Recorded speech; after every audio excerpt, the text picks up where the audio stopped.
If you're over 40, you've probably found that staying fit isn't as easy as it used to be. Join me as I talk to Nicole Sconza about the role of bioidentical hormone replacement in staying fit and maintaining a long-term health as we age on this week's episode of Hunger Hunt Feast. Thank you for joining me today for another episode of Hunger Hunt Feast. With me is Nicole Sconza. Welcome, Nicole. Thank you for joining me today. Thank you for having me. Nicole is a certified nutrition specialist, and we're going to explain what that is, and clinical nutritionist. So you have a master's degree Yes. in clinical nutrition. Yes.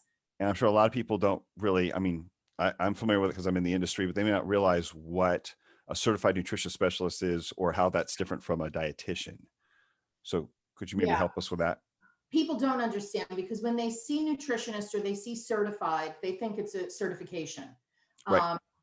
like a health coach type thing. So what a clinical nutritionist is just like a dietitian.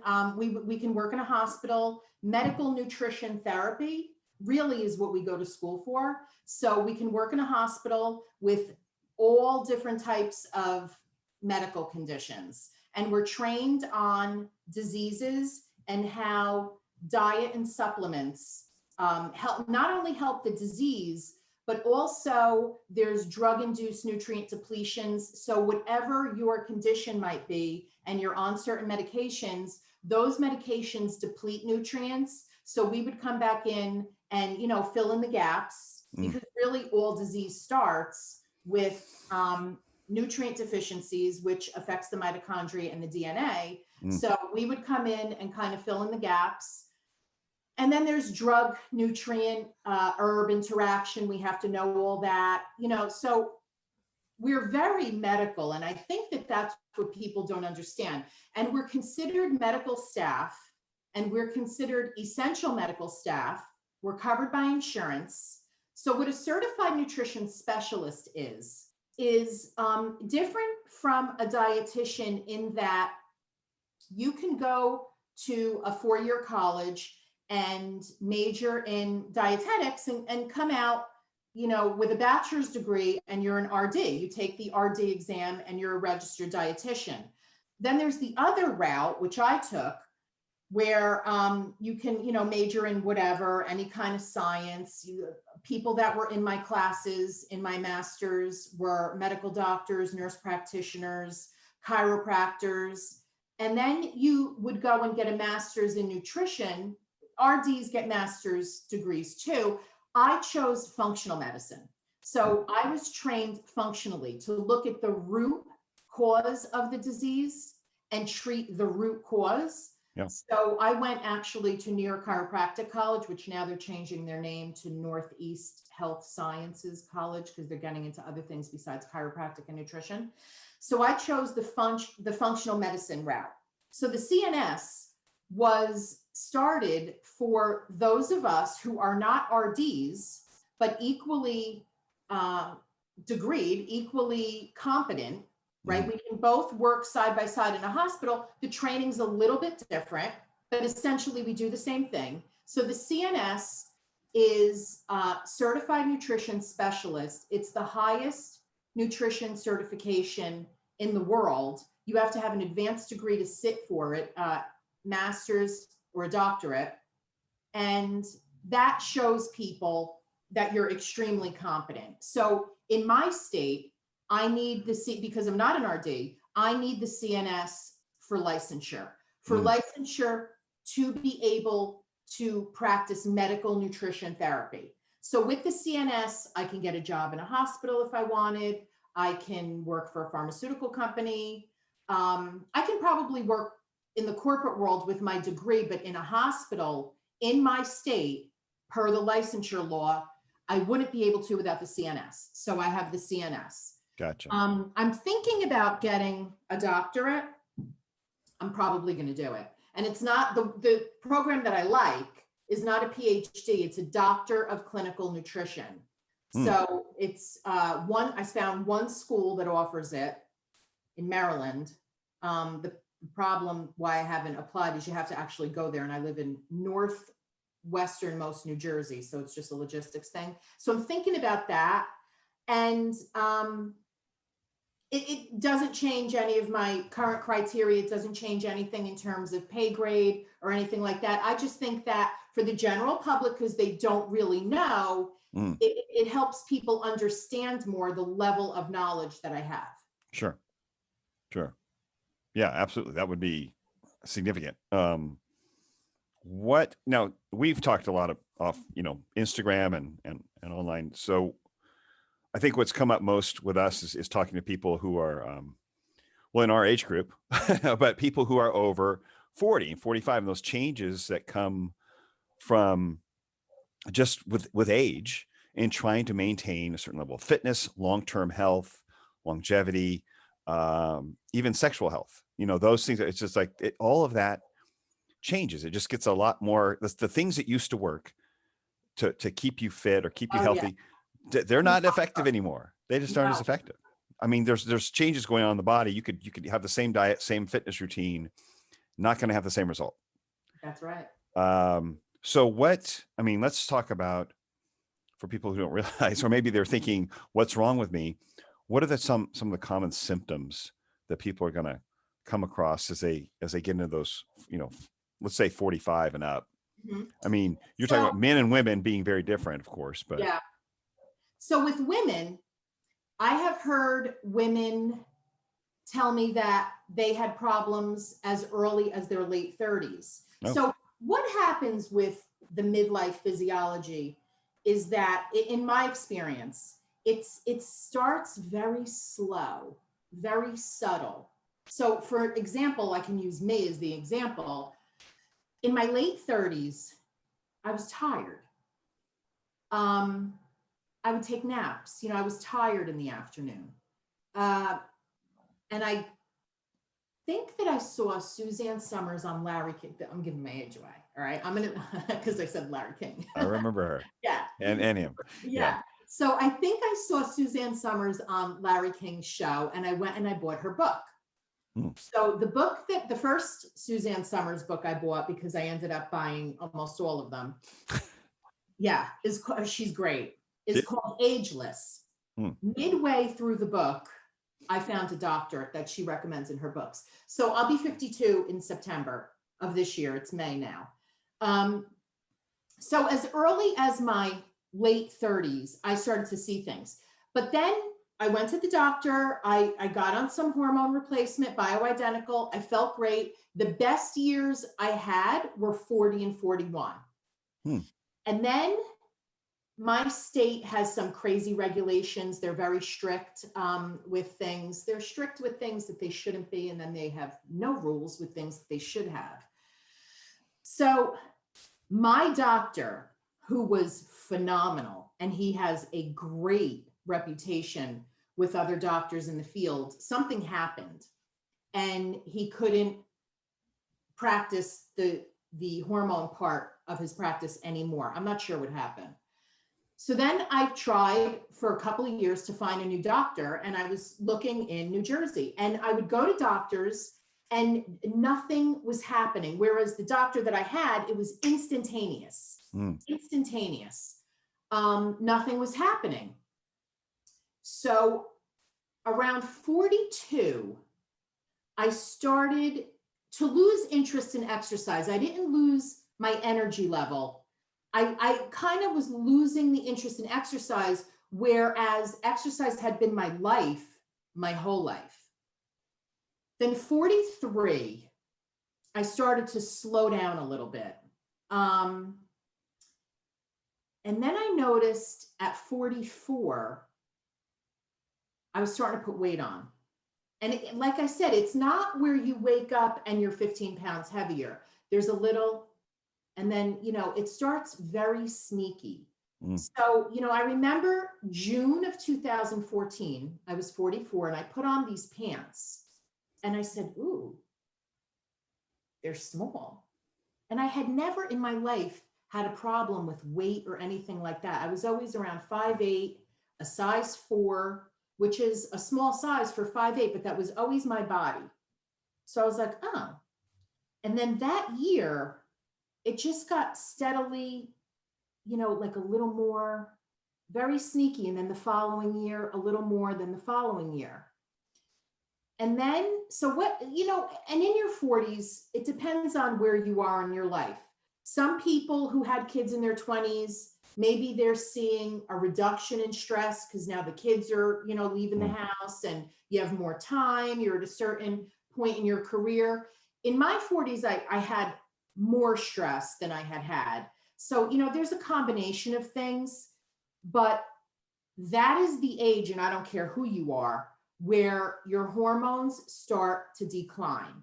Mm. So they don't fall off a cliff. They start to decline slowly. So by the time you're 44, 45, you see it, you feel it, you see it, you feel it in your energy levels. You see that you're starting to put on weight. I had somebody who's 43, just turned 43 this year, 2021. So we're only 4 months into it, and said to me, exactly what you said. I'm working out, I'm exercising, I'm watching my diet. I can't lose this weight. I put on weight and I can't lose it. Welcome. Mm. So that's when the hormones start to decline. You start to see the changes.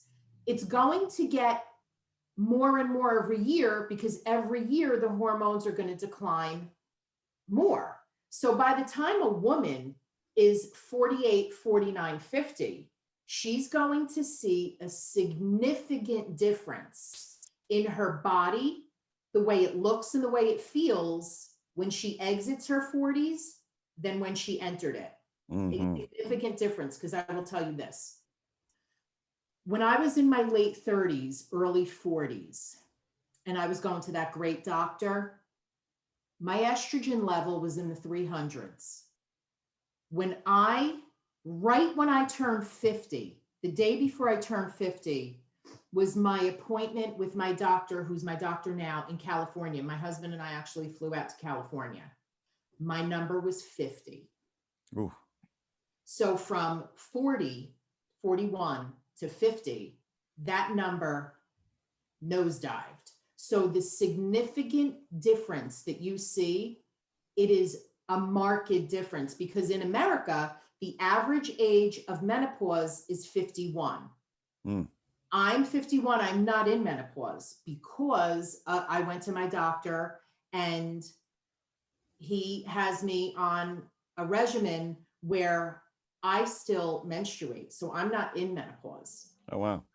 And I don't plan on it, because menopause is a significant health situation in terms of how it degrades the health status of a woman: brain, bone, cardiac, immunity, a lot of different things. So that's why it's important when someone who's 43 just turned it says to me, I'm starting to see, you get on top of it now, get ahead of it, because you're going to pack on 20, 30 pounds. And I'm not kidding. You can pack on from 40 to 50, 20, 30 pounds. Oh, for sure. And, get ahead of it before that happens. Absolutely. Oh, yeah. Yeah, it wouldn't, and with testosterone too, I would imagine. A lot of women. With women,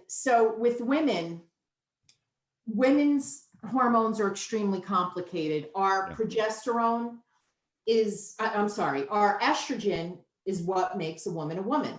When that declines, so in a woman, estrogen is like the boss hormone, right, just like testosterone is for a man.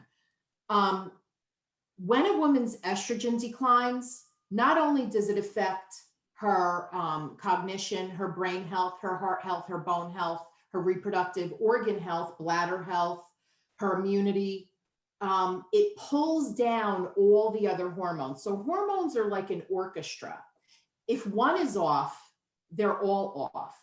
So when the estrogen starts to decline, it pulls everything else down with it.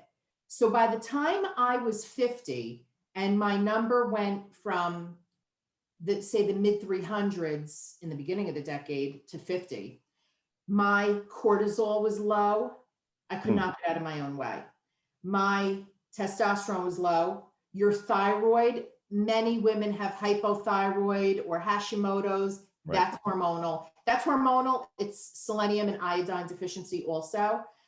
So it pulls your progesterone down, everything gets out of whack. So now you understand why the things that happen in that decade happen, because everything is out of whack and hormones govern everything in your body. So Right. if they're out of whack, you're out of whack. Your Oh, yeah. metabolism, your energy, your immunity, everything, your lab numbers, everything will be out of whack. Absolutely. Absolutely. Now, can let's say someone is not taking care of themselves. They're not watching what they eat. They're kind of eating like they're still in college, and they're maybe not moving too much and not exercising much. This is, I mean, we hear this a lot from men. It's like this could lower their testosterone levels. Oh yeah. Surely sooner than would normally drop, with age. And that's not too, so start with clean up your diet, lose some weight, start moving again. Would there be a similar effect you see on women as well, that would affect at least affect their testosterone levels, if not other hormones? Definitely. Okay. So what you tend to see with women in midlife, and I hate to say this, but midlife is 40. Midlife is 40. They start to feel tired around that time. I was on BHRT at 40 and 41, hence why those were the best years of my life. I was in the greatest shape. I felt the best. And then when something happened with my doctor, things kind of went awry because simultaneously I was declining. So, and I also want to say that this is important. I had hormone problems because I was on the pill for a long time. So the pill, the birth control pill, that is, I want to say we know what the data is health-wise on it, and it's not good, but from a socioeconomic perspective, it's important. So, that's a tricky thing. Mm-hmm. I think that from no matter what country you're in, from a socioeconomic perspective, the pill is an important thing. It has important, if you ever study women's history, very important for women's history and socioeconomic. I mean, we have 7 billion people in the world. How many would we have, right? So while I think that, for some things it's good, I don't want to be, I don't want to come off as a tree hugger, not that there's anything wrong with that, and say, oh no, you shouldn't take that, because let's be realistic. There are girls in their 20s that are in school, they're getting graduate degrees, they're with their, career, and they just, or they're not married, whatever. And there's no room for that right now. So I was on the pill. I was on it for a long time. I was very, very career minded, that whole thing. And when I went off it in my 30s and tried to get pregnant, I couldn't. So I went to a fertility doctor and still couldn't. Conventional medicine, gynecologist, fertility doctor, still didn't get pregnant. Gave me these things. I was having problems. It didn't happen. When I went to the board certified anti-aging doctor, I got pregnant within 3 months. Oh, and wow. I'm 40. But because I stopped the hormones, because when I got pregnant and I called him, he said, I legally cannot give you any advice on that. And I didn't go to a high-risk specialist. I went to my regular gynecologist and he was clueless. I had a miscarriage because I stopped my progesterone. So that's how important the bioidentical hormones are. So what happens in a woman's life at that point is she's busy with life.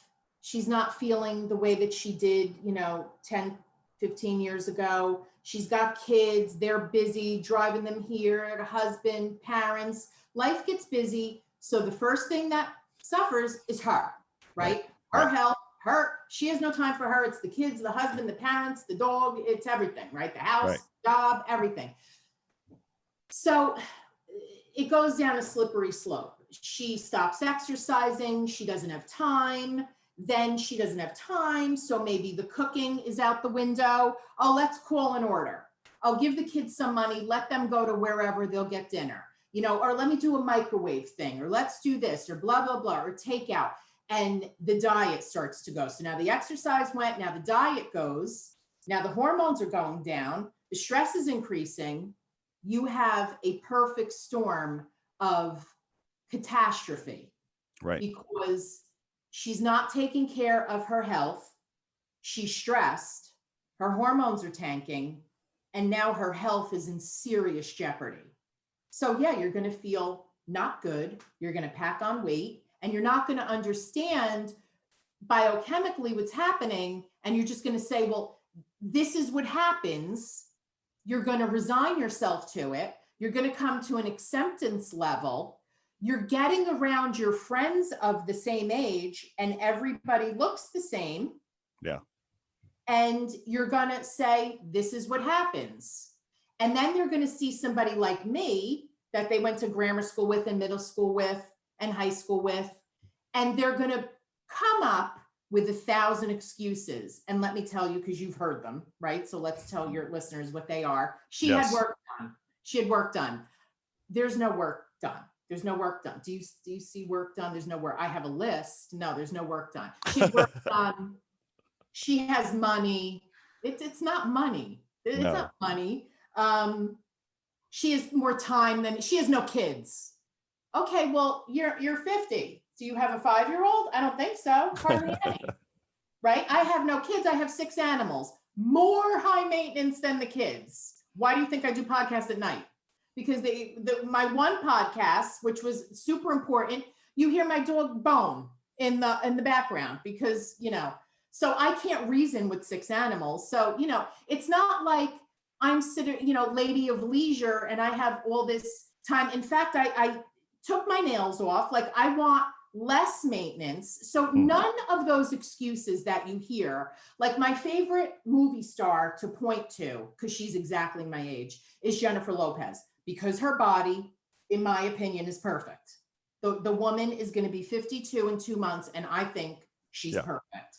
Yeah. And so people go, surgery. That's not surgery. Surgery doesn't give you the body. The girl is muscular. Right. She's fit. And I tell people, no, it is not surgery. She has money. Well, you know what? A lot of people with money are dead.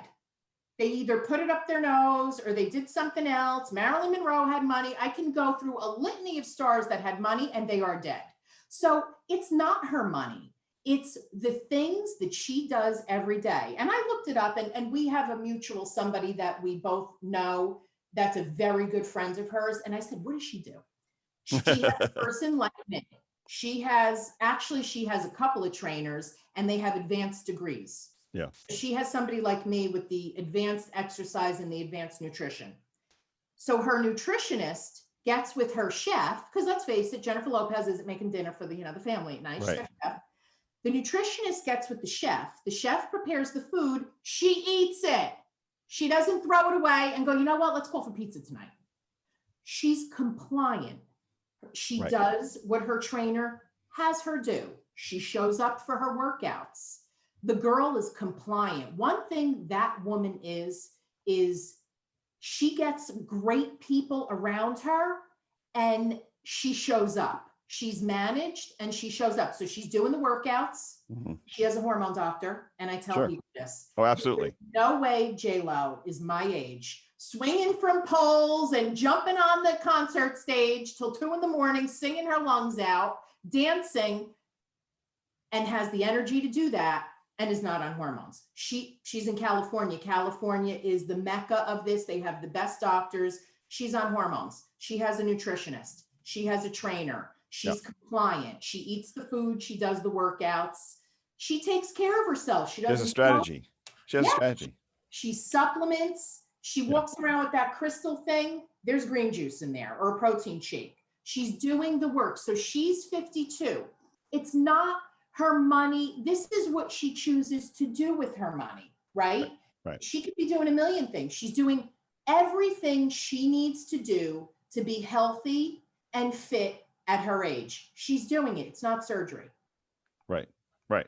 And that stuff's not all out of reach for your average middle class kind of family, It's not. So I have most of my patients that I think need hormones, and they could be my niece, 13, or they could be my mother-in-law, 80 something.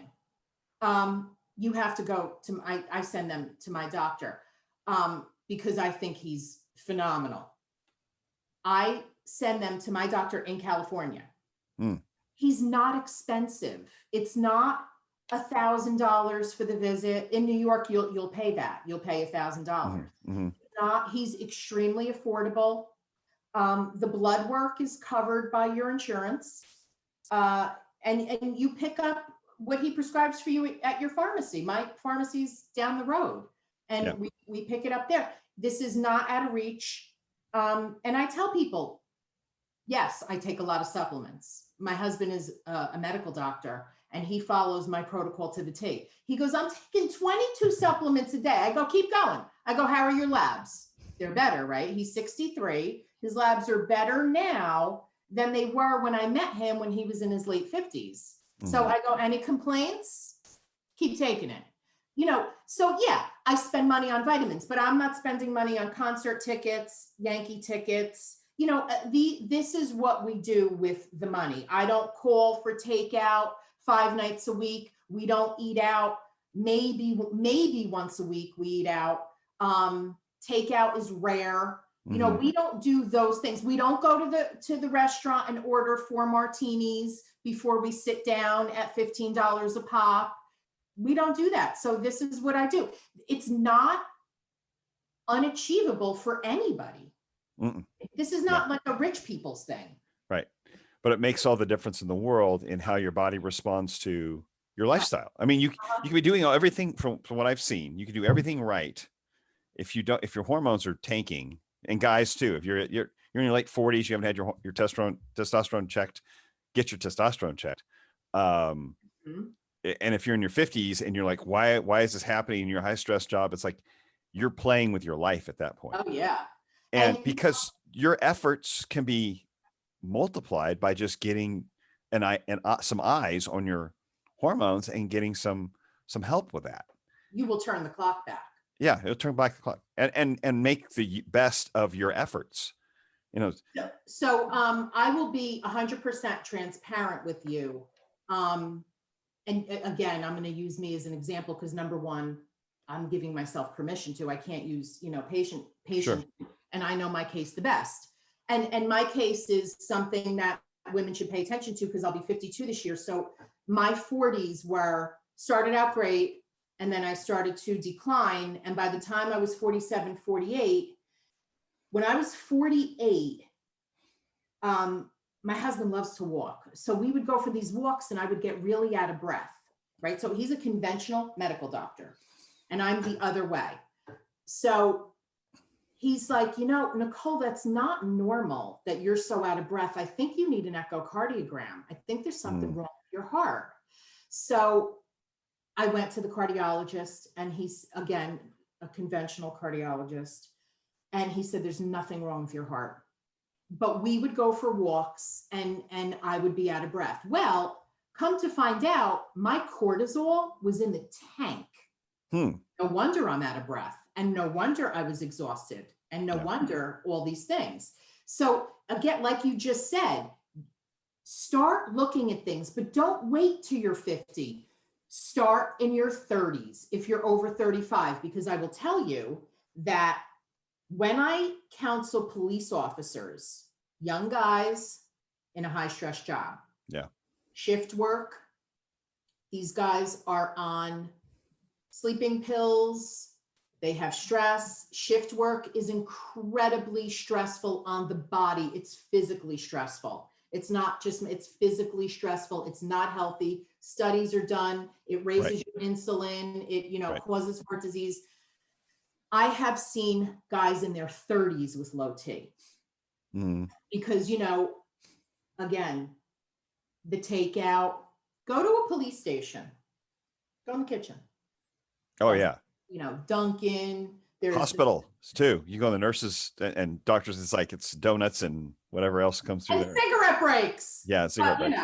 So, people bake things for them and bring them to them, all in good intention. And, they need to stay up all night. So the coffee, and they're going to go to the coffee place and, let me get a donut while I'm here. And what's the big deal? And, oh yeah. And so this one, he owns a pizza place and, let's go over here. They have music and, then they go to the bar, they have bad habits. So Right. 30s, don't think that because you're in your 30s, you're immune. You're not. Every human body is different. What affects one person won't affect another. If you're starting to get the symptoms, see somebody. So my doctor's in California, and a couple of years ago we were talking, we really need somebody where you are. So I now am in the process, and it's taking me too long. I'm doing a certification, BHRT, for practitioners. Oh. My husband and I are going to practice together. It's a high level certification only for practitioners. Gotcha. So we can practice it. But again, I still would work with my doctor and maybe a second set of eyes, because hormones is so tricky. And I think it's so important. Right.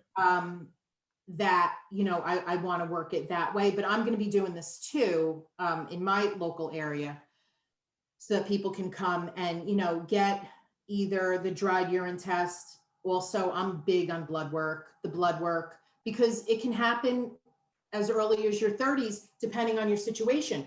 Don't wait, get ahead of it, because like you said, not only is your quality of life suffering, your health is suffering. I'll tell you this. So when I sat there the day before my 50th birthday, he said, now I'm a lifelong athlete. I was always in phenomenal shape. And like you said, I could eat cheeseburger and French fries and still be a size 4 at 40. I'm feeling hungry in the afternoon, get a Snickers bar. I don't do any of that now, right? But back then I could. Right. I sat there. By the time I walked in his office, I was miserable. I was up 30 pounds from when I was 40, 30 pounds. Okay. I was exhausted. I can't explain low cortisol. Whenever you read about cortisol, they're always talking about high cortisol. Right. Low cortisol, you can't get out of your own way. My cortisol was in the tank. Right. That releases energy into our system. That helps release glucose and glycogen from our muscles into our bloodstream for us to have energy, like during a workout or when you have to do something physically challenging. That's what gets you going, gets you through it. It releases, and it actually wakes us up in the morning. So if you're tired in the morning, it wakes you up in the morning. So how I found that I had low cortisol, this is why I say to you, you want to do the dried urine and the serum. I did the Dutch test, the dried urine test. My morning cortisol was in the tank. When I woke up in the morning, I would be like this, drinking the coffee for like hour and a half, and I just couldn't get the pep that I always had. I couldn't get it. So not until we found out that I had low cortisol did we say, that's what's causing the out of breath when we go for a walk. This is why I feel like this in the morning. So I sat in the chair when I walked into his office. He goes, I can tell by looking at you that you have low estrogen.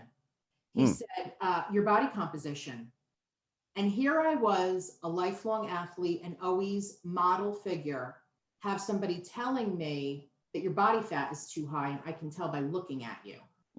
That's never my case, right? So if this could happen to me, imagine somebody who's not a lifelong athlete, who didn't walk into their 40s at a size 4 and in great physical condition running, right? Right. So then he did something, the knee reflex thing where they hit your knee and my knee wasn't budging. And he turns and he says to my husband, he goes, that's low estrogen. So then he started to explain all the things that low estrogen does. That year, I had it was 2019. I had 2 significant, oh my God, I taped a video with Ivy League doctors for a publication that I did, and I had a cold and I looked like hell. And I was trying to like not show in the video that I had a cold. That year, I had 2 significant respiratory viruses. Right after I got back from California from seeing the doctor, I had acquired something, I guess, on the way home. I had a respiratory virus for 5 weeks. The coughing was so, it wasn't COVID. The coughing was so intense that I knocked a rib out. Wow. So your immunity tanks when Oh, for your sure. hormone levels. So this is the difference between why are older people more susceptible to illnesses than younger people? Hormones. Yeah. Hormones are protective. So when we went to see him and we left with my my regimen, my protocol, whatever, it takes you a while from the time that you start it. It takes you a while for your body to get used to it and for you to level off in this. So I didn't really start it. That was September. I didn't really start it full speed, I would say, to maybe January, February. The weight fell off. It's like, where'd it go? Oh my God, where'd it go? It fell off. My energy came roaring back. Wow. Roaring back. So that was September 2019 when I saw him.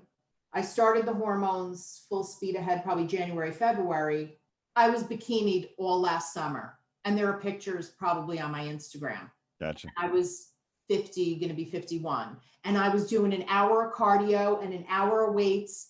It came roaring back. The weight came off, everything, the immunity. Okay, so we have the hormones. We have all our supplements in a row. I'm very big on vitamin D. So is my husband. He's published dozens of times on vitamin D. I was exposed to the virus twice, fine, because of all these things. So,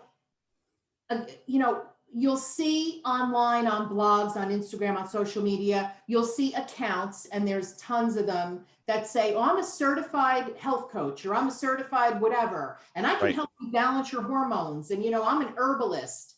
I am here to tell you with an advanced degree that it helps. It is not going to get you where you need to be. You have to replace those hormones. Nothing works but replacing those hormones, not with synthetic hormones, with bioidentical. So what does bioidentical mean? It means that it's a certain molecular structure, and when it's compounded, you go to a compounding pharmacy, it's compounded to your blood work. So it's not one size fits all the way a synthetic product is. And when it hits your body recognizes it as something that it makes on its own. So it's very bioidentical. It's very, what's the word I'm looking for? Your body knows what to do with it. Not absorbable, but it's very in line with your body. So your body recognizes it and it utilizes it properly. That's why I had, and anybody has the results that they have. So what do I take? I don't do creams. Creams don't work for me.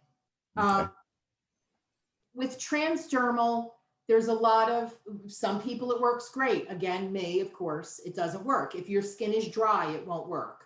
If you didn't exfoliate, it won't work. It's not for everybody. Didn't work for me. Didn't work for a friend of mine. I inject estrogen once a week. Okay. I'm on an oral progesterone, but I just read something that actually said oral is the worst route. So I want to ask my doctor if there's an injectable progesterone, because again, I don't like transdermal. So I'm on an oral progesterone. I'm on testosterone. I've been on thyroid since my late 30s. When I was in my late 30s and started to see that I was tired, my thyroid's been off since my late 30s. And now it's still off. He just raised my dose. So I go to the doctor every 3 months. He checks my blood. And, how you do it is you look at the blood and you could be within range, but that isn't really the story. You have to ask the patient about their symptoms, because with hormones, you'll know if you need to raise or lower the dose based on the patient's symptoms. Sure. So we'll go through a symptom check. And again, every year you might have to raise the dose because you're getting older and, you might be declining. Sure. You might need to adjust that dose. So he just raised my thyroid. I'm on high thyroid. So I'm on estrogen, progesterone, thyroid, testosterone. That's it. Okay. And so your cortisol levels came up, or because you raised your estrogen? Because of the estrogen, that's right. So when you start to balance your hormones, because the estrogen pulled my cortisol down. Okay. The low estrogen, when that went, it pulled everything down. So my cortisol levels went back, everything's great. So my energy levels, I spring out of bed in the morning. When my cortisol was low, I would wake up in the morning and it was like such a job for me to get out of the bed. And I couldn't even think of getting dressed. I would go brush my teeth, go downstairs. First thing was the coffee, then do the dogs and everything I had to do. I wouldn't get dressed for like another 2 hours. Now I get up, I get in the shower, I get dressed. When we go downstairs, I take care of all the animals first. I might not have coffee for a half an hour and I'm fine. And I don't need as much coffee and I'm fine. It's the way it always was. It's the way it was, because I felt like I was dying. Energy, weight, getting sick. I don't get sick like that, thank God. So, just everything was out of whack. So think what happens if I never got on top of that, knowing what I know, right? And then couple that with, if I never went on the hormones, and then I don't do the supplement regimen that I do. My supplement regimen is substantial. And then of course we eat well and I exercise. So imagine if I didn't do any of this, where would I be? I'd be unhealthy. Right. I'd be obese. And I'd be miserable. Yeah. Exhausted all the time. Not only exhausted, my cardiac numbers would be terrible. Right. My insulin would be terrible because low estrogen and menopause causes insulin dysregulation, blood sugar dysregulation. So my labs would be awful. My bone density would be tanking. My cognition would be off. Like I just couldn't find a word. Times that by 10. Right. Then I wouldn't be exercising. So I'd be, heavy. My immunity would be horrendous, which is why when you have a flu or a cold season, and it seems that the older people fare a lot worse than the younger people, is because I will tell you what this is from. Hormones are protective. So we just talked about when your hormones decline, it takes the immunity with it. When they decline and it takes the immunity with it, and it starts to dysregulate all your other body systems, and now your cardiac numbers are higher, they're bad, and your insulin numbers are bad, this dysregulates immunity. So this is why older people get diseases that younger people don't, or they get diseases worse than younger people do.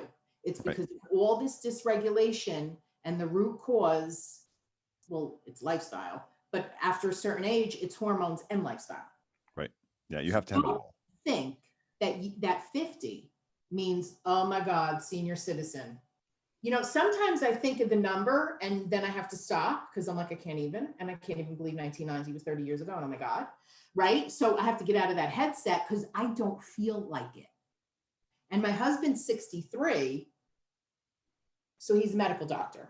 So when I said hormones, oh God, right? So anytime I want to convince my husband of something, I have to print the study and put it on the dinner table next to his dish. Yeah, because this is my husband. Subtle, real Yeah. subtle.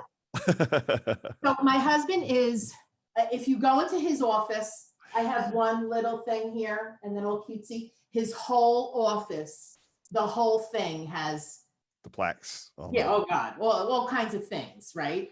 Well, I go in there and I'm like, all right, I'm a loser. So like all kinds of things. So if I want to convince him of something, I have to show him the medical evidence.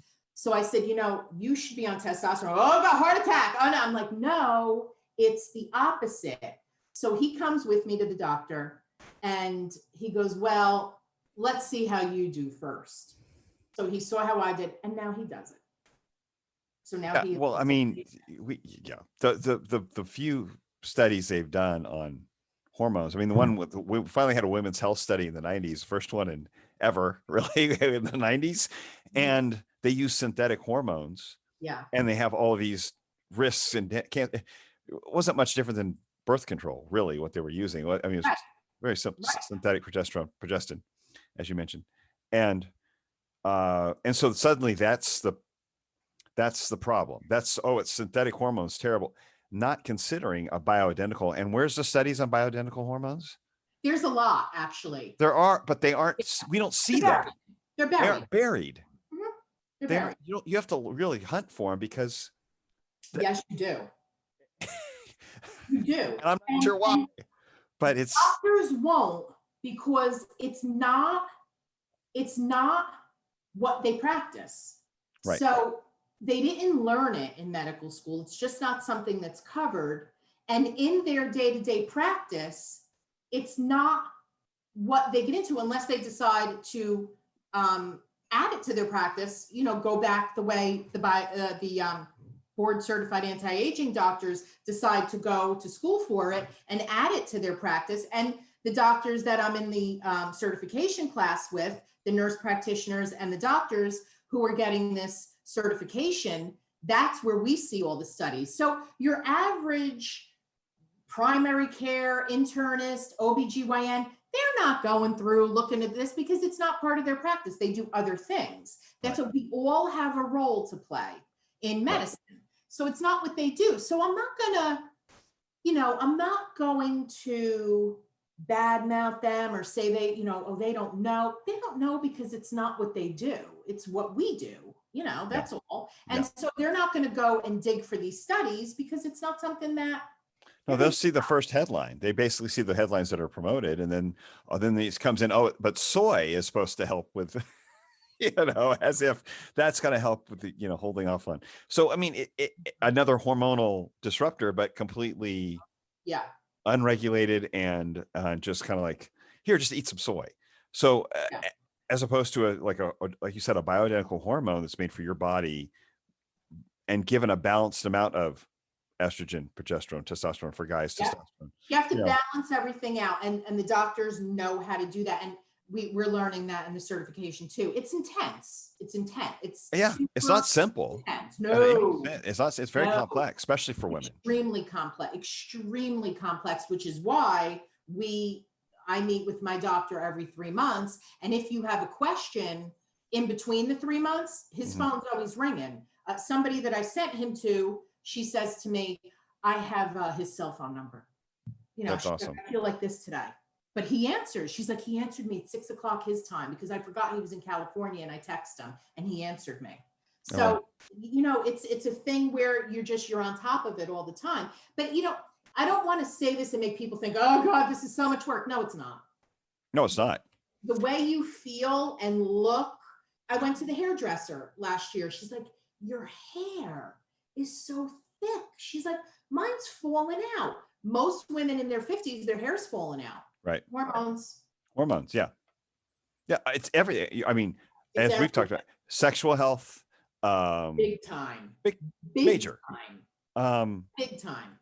It's cardioprotective, really. If you're thinking about, if you could help your lifestyle efforts bring down your triglycerides, level out your insulin and blood sugar levels, and straighten out your lipids, what could be more cardioprotective than that? And then lose 30 pounds or 40 pounds, whatever it is you need to get back to. You're like, where did it go? Yeah. What just happened? Your efforts actually pay off. Big time. Yeah. Big Now time. you can't just do the hormones and then not change your lifestyle and think you can Oh, still eat right. like you're 20. Yeah, no, because I will tell you Yeah. that even with the hormones, you have to watch your diet because, again, yes, I feel pretty much the way I did in my 30s. I'm not in my 30s. Okay. So if I get the Snickers bar or the cheeseburger with French fries, I'm not saying you can never do that, but in a year, maybe I do that in a year 3 times. Right. A cheeseburger situation. The Snickers bar isn't like a never. Like if I want a little bit of chocolate, I have a little bit of chocolate and that's it.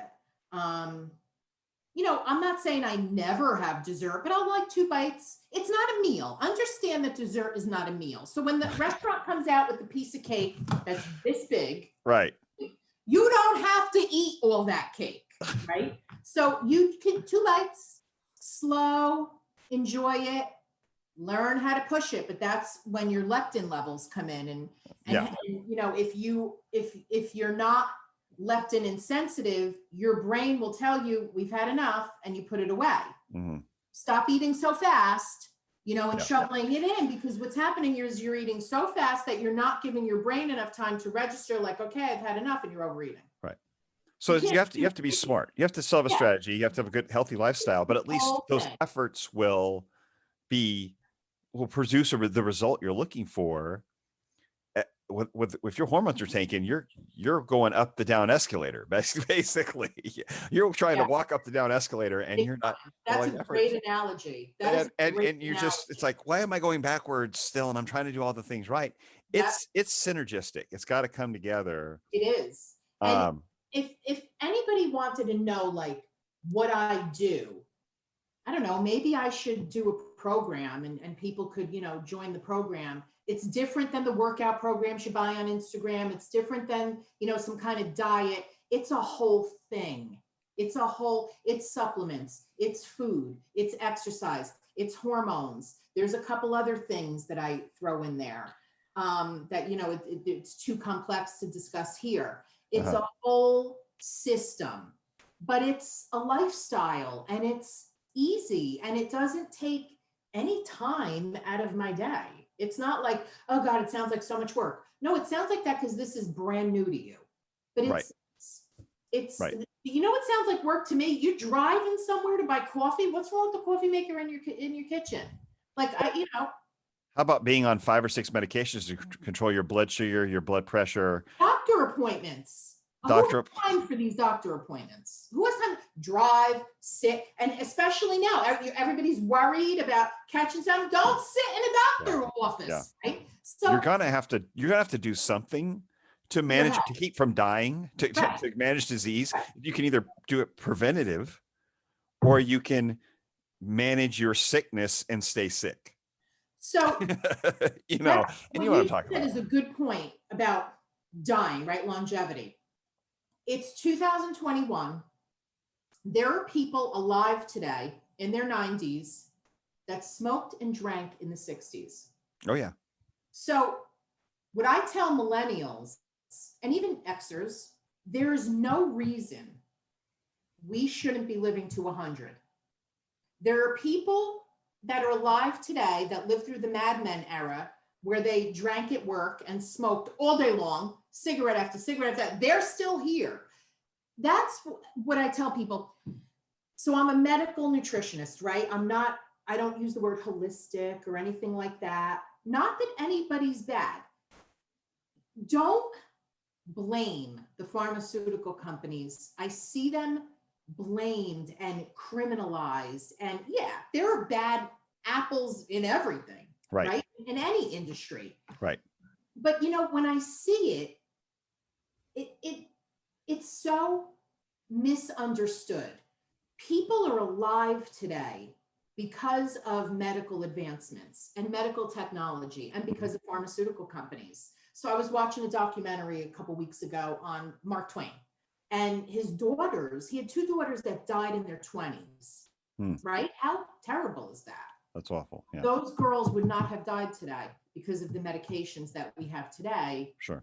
as opposed to what we didn't have in 1900. So don't malign the medical community.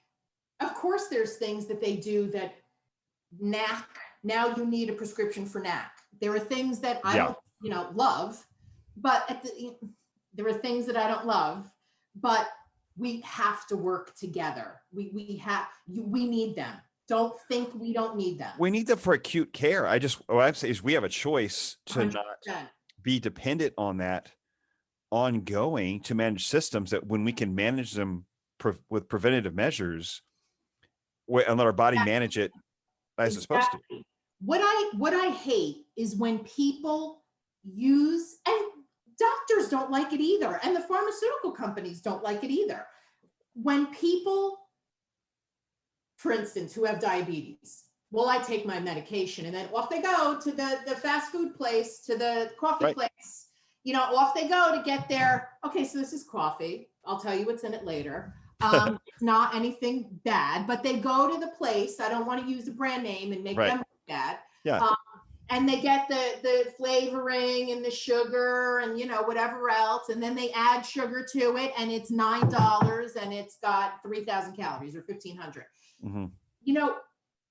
But you take your medication so you could do that. No, don't use it in place. Don't use medication in place of lifestyle modification. Right. That's what I can't stand. The doctors that have chronic disease patients, and all they do is raise the dose, lower the dose. Oh, let's try this medication. That one didn't work. Let's try this one. Let's lower the dose. And they have no conversation about lifestyle, or even say, you know what, you should go to a nutritionist. Right. That is what I don't like. The same way they wouldn't like if I turned around and said to somebody with a disease, you don't need them. I'll heal you with vitamins and herbs and this and that. I'm actually going to do a post on something. There's a condition that people think that they can fix just with diet and supplements, and it's absolutely not true. So, the same way they don't like when somebody comes and says, you don't need that doctor. No, we have to work together. You have to do it all. I do it all. My husband does it all. Gotcha. Yeah, absolutely. Absolutely. Yeah. There's a reason, there's a place for acute care. There's a place for acute health care. But for the most part, if you want to live a longer, healthier, have a longer health span, not just live longer, but live longer and be healthy through that life, you're going to have to take control, make some decisions about what that looks like. You're going to have to exercise some discipline and create a strategy for yourself. So 100%. What would you recommend someone who's, let's say, they're starting to feel the symptoms you mentioned, whether they're in their late 30s or their 40s, men or women? What's first steps? Because we went through a lot of stuff. So first steps is say, like, find a good doc who manages this, who has a reputation, but get some blood work. So here's what, and again, I don't want to badmouth, but this is so common. It's so common. You have to find somebody like me. Look for in there, if you Google or if you go through your insurance company and you want to go on their website, look at the credentials. Look at what they list that they specialize in. Learn about exactly what it is that they do. Because if you go to your primary or you go to a conventional practitioner, they're going to tell you there's nothing wrong with you. Because they're going to do, I had a conventional doctor that I loved. He was my doctor before I met my husband. And then in the course of conversation, I mentioned his name. My husband goes, oh my God, I know him. And I was going to him, and he did a stack of blood work on me. He said, there is nothing wrong with you. He said, I checked you for lupus, for everything that they check women for in the conventional realm. Right. Anything they can write a script for. Really, anything they can write a script for, it's sick care. Exactly. And so if there's nothing blaring, like we need to prescribe this or hospitalize you. They are trained to treat disease. That they're trained to treat disease, not lifestyle prevention. Diseases. Right. He looked for diseases because they are trained to treat disease. Trained to treat, not trained to prevent, trained to treat disease. Right. So you will go to them and they will look for a disease. They're Right. not going to find a disease because menopause is not considered a disease and they don't look for that. So he did this whole stack. And this is what he said to me. I was overweight. I was 30 pounds heavier than how I entered my 40s. So I will tell you that I was overweight. Not that like you look at me and say, oh, look at her. Based on the medical charts, I didn't look like that. So this is what he said at the end, went through the whole stack. He did a thorough work. He goes, you know what it is? And every woman could relate to this. It's your mindset. You're depressed. Oh You're boy. depressed. You have a poor body image. I go, I'm overweight. No, you're not. You're depressed. It's your body image. That's why you don't feel good. It's up here. You have a poor body image and you're stressing yourself out. No, I was overweight and my estrogen was tanking, but they don't know that. So I'm not bad mouthing. There's one upstairs, my husband. I'm not bad mouthing them. They do what they do and you need them because disease treatment, right? Right. You have to find somebody like me, or you have to find a board certified anti-aging doctor. And there's a website that you can go to find them. Board certified anti-aging doctor. Look for the board certified. Look for the credential. Look at the credential. I say to people all the time, we talked at the very beginning, MS, CNS. Well, what does that mean? Just read their website, read their bio, read their business card. And I tell people all the time, if they do it, they're listing it. If they spent the money to get the education, the certification, whatever it is, right. When they have it, it's there. It's MS, CNS, it's D, the thing that I want to get. It's doctor, it's DCN, it's when I get the BHRT, when I'm finished with the course, it's BHRT certified. It's in the credential. Read it. Read what their practice does. Read the disorders that they take care of in their practice. If it's just a general practice, they're going to look for a disease and they're going to tell you there's nothing wrong with you and it's probably here. And so maybe you need a Prozac or then you don't, right? So you have to find a functional practitioner. Mm-hmm. But again, you can have an MD in America and call yourself anything you want because they have carte blanche. Once you have that MD, you can practice anything you want in most states. So if they call themselves functional, how? Did they go back to school? Are they a member of the functional medicine organization? Look for the credentials, the specialties. Are they published? Look and see if they have any publications. Do they have a blog? Do your due diligence because you will be chasing your tail if you don't find the right practitioner. Yeah, for sure. And be very careful with advice from personal trainers. I know a lot of personal trainers with a $500 certification giving all kinds of medical advice that they're not allowed to do and reading labs. They in some states, they could go to jail for that.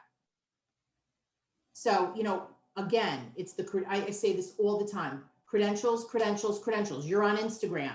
Somebody has a beautiful account, curated. They got a food stylist, they got a photographer, they have, it's curated. When you pull up their feed, you could see the blocks, the grid, it's styled a certain way. The pictures are beautiful. That's curated. Who is this person? Anybody can start a blog, sound good, look good. If they've got the money to pay a photographer and a stylist and a consultant to come help them make everything look all pretty, what's the education behind it? If it's, it's got to be solid education, science, evidence-based education. When you see these accounts that say, I'll help you balance your hormones, how are you going to help me balance my hormones? Are you a practitioner? You have to be a medical licensed practitioner. Somebody throwing herbs and supplements at you is not going to balance your hormones.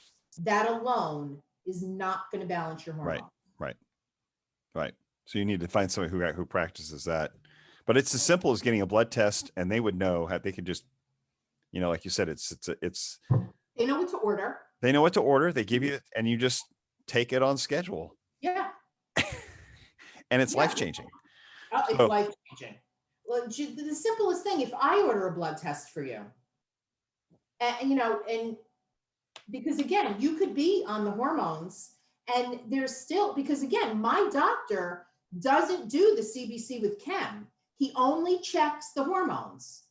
My other stuff could be out of whack. That's not what he's there to address. So when you come to me, I look at everything. And most times, and I just told this to somebody yesterday, there are tests I want to see that are not on the average CBC with chem. I want to see fasting insulin. I want to see vitamin D. I want to see particle size. I want to see HSCRP. There are things that I want to see. So I look at everything and then I put it together and I tweak things. Oh yeah, fasting insulin's a big one to start including. A lot of medical doctors don't include it. A lot of medical doctors don't include it at all. Yeah, I totally recommend people. You know what it is, but I make sure I know mine, and I recommend other people put it on there. You know your stuff, but the people watching this and our followers don't know what that is, because when they go to their primary or the OBGYN or whoever, they're not looking for that. I want to see that because that's the true story behind the glucose number. Oh yeah. You can have somebody overweight who says, how many times this past 15 months, 14 months did you hear, but he was healthy? Well, how do you know he was healthy? You looked at his the healthy.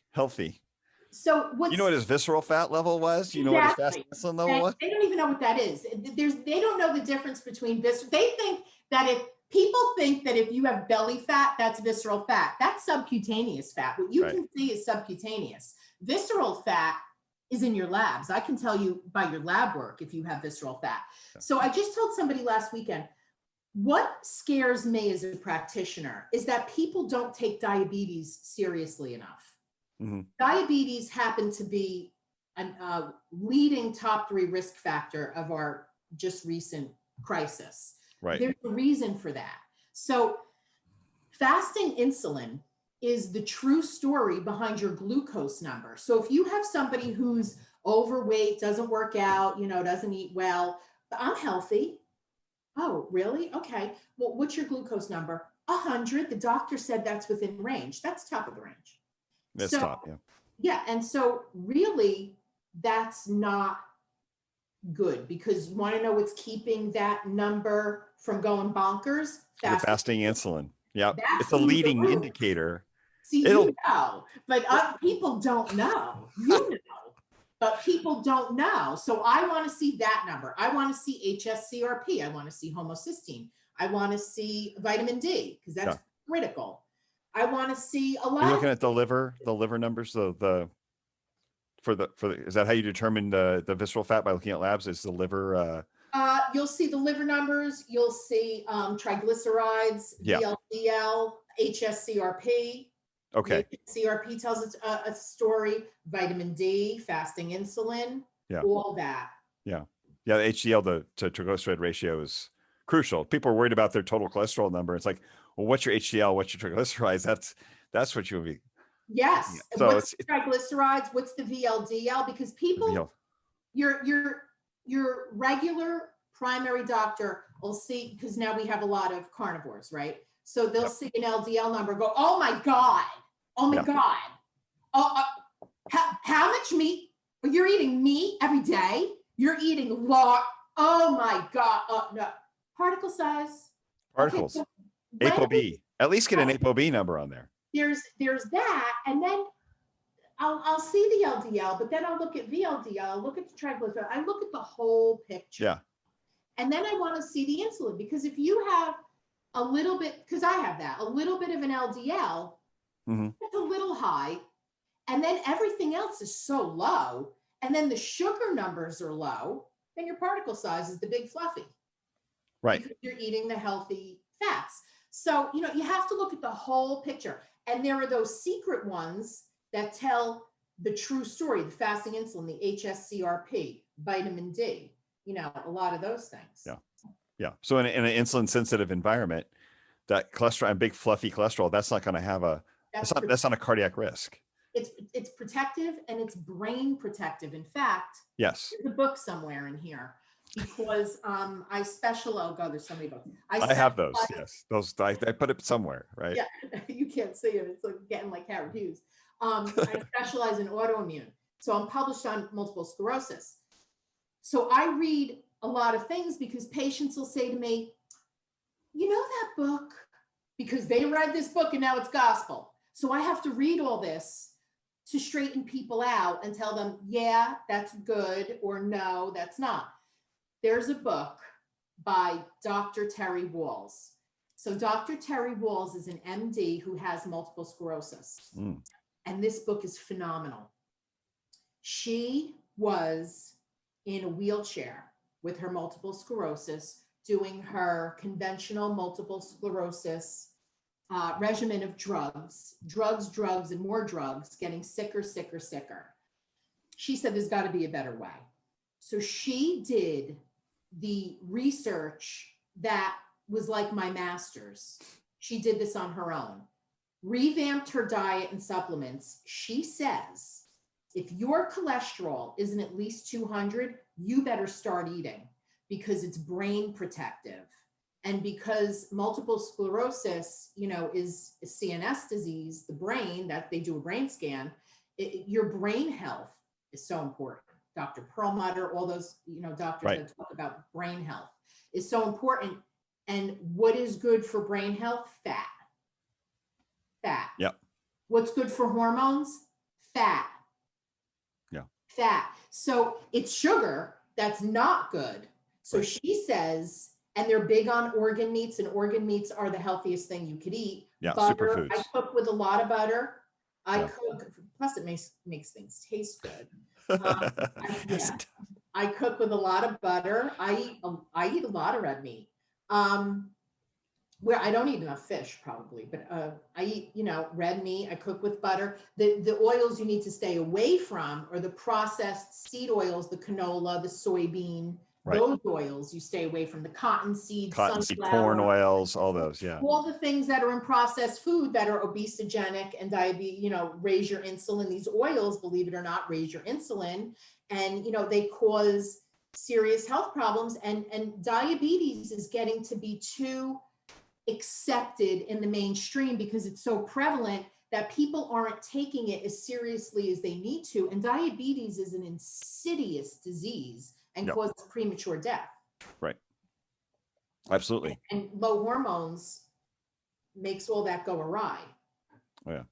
Well, it's all of it together, the diet and the hormones. And it's so, and I know it sounds involved to people who are listening who've never heard some of this before, but it's very much, if you want to keep it real simple and you just want to go to your doc and take a pill for every ailment, then, that's your choice. But if you want to manage your health, you're going to have to understand the gift you've got here. This body is incredible. And there's a way to manage it even as you age to prevent disease.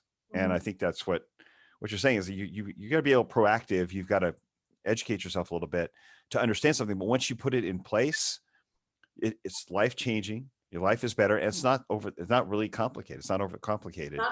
It just sounds new. Like you said, it's new. So it sounds that way, but it's really not.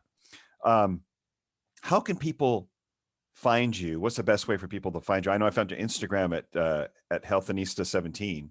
Yeah. There's the Instagram. I have a podcast, Healthonista, and then my website, healthonista.com. Healthonista.com. Great. Awesome. Nicole, thank you so much. This has been really gold information here because so many people are struggling with this, and you and I come across them, but there's a lot of people who they don't realize. They don't realize that there's something wrong or that something can be done about it. And like you said, they feel like either they're being told they're depressed, or they're just, oh, that's just the way it is. Everyone else is like this. What can I do? This is just, and they resign themselves to just suffer through. And they don't have to. No. they don't have to. And there's And the better you feel, the more available you are to the people that need you. exactly the people you love, and you longer you're going to be here with them. That's And the right. example you set for those coming after you, it just, absolutely. Thank you so much. I'm looking forward to the feedback I'm going to get on this episode, because it kind of opens up some conversations that people need to Yeah. have. And I definitely recommend people reach out to you for information. Healthonista.com, at Healthonista17 on Instagram. You're sharing great stuff. And your podcast, the Healthonista, that's fun. So you have a podcast too. That's awesome. Thank Um, you. well, thank you. I've kept you a long time. I appreciate your time. But you have a great night, You and too. look forward to continuing to interact with you.